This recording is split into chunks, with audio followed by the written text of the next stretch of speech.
Alors, je vais d'abord vous donner un mini scoop, il est tout petit. C'est qu'il se trouve qu'un membre très très lointain et indirect de ma famille s'appelait, enfin s'appelle toujours d'ailleurs, Russell Schweickart. C'est un astronaute du programme Apollo, qui est donc un très lointain cousin, enfin bon bref. Et alors, il se trouve que je l'avais rencontré à Strasbourg dans les années 70, où il était invité d'honneur par la ville, puis toute la famille, tous les ascendants alsaciens et tout, parce qu'il est d'origine alsacienne, par ses ancêtres. C'est là qu'il y a le lien avec ma famille. Et il se trouve que j'ai discuté avec Russell Schweickart, et comme il se sentait en famille, il était commandant de bord de la mission Apollo 9, qui était une des missions de test du LEM en orbite terrestre avant de l'envoyer autour de la Lune. Et c'était l'avant-dernière mission avant Apollo 11. Et alors ce qui est intéressant, c'est que Russell Schweickart est resté après dans le staff des astronautes, ce qu'on a appelé le staff 2, c'est-à-dire la deuxième... oui, il était staff 2, oui.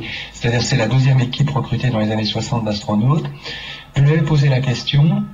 À l'époque où j'analysais les documents là, du GEPAN et autres, j'en avais profité, je lui avais dit, écoute, il y a beaucoup de bruits de couloir qui disent que vous avez observé des structures artificielles sur la Lune, que les missions planétaires du Jet Propulsion Laboratory, les missions Mariner ont observé des structures artificielles sur Mars. À l'époque, on ne connaissait pas tout ça, maintenant on connaît par Internet, mais pas à l'époque.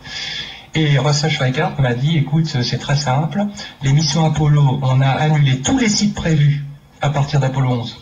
À partir d'Apollo 12, si vous voulez, c'est-à-dire de la mission avec Shepard, Alan Shepard.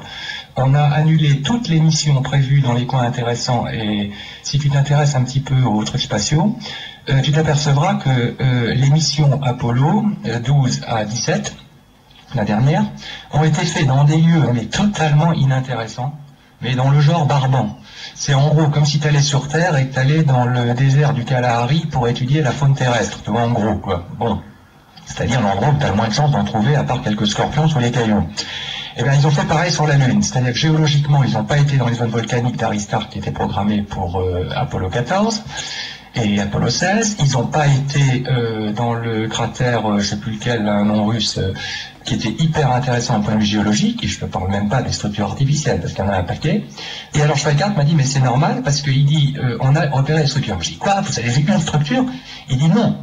Il dit, on a repéré des centaines de structures artificielles. On ne parle pas de petites structures. Alors j'ai dit, mais c'est quoi?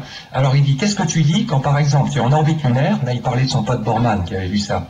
Il dit, qu'est-ce que tu dis quand tu es en orbite lunaire et que tu vois des dômes de 500 mètres de diamètre qui sont en titane pur, poli? Ok? Et t'en vois pas un, t'en vois 40. Bon.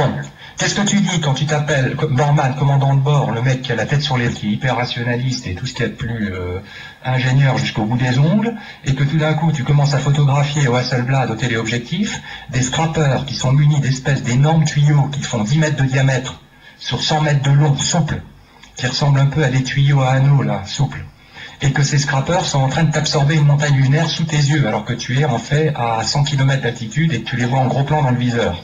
Voilà ce qu'ils ont observé. Et alors là, c'est pas des bruits de couloir de conspirationnistes d'Internet, c'est un de mes cousins qui était un des chefs d'équipe astronomique des vols Apollo, donc il sait de quoi il parle.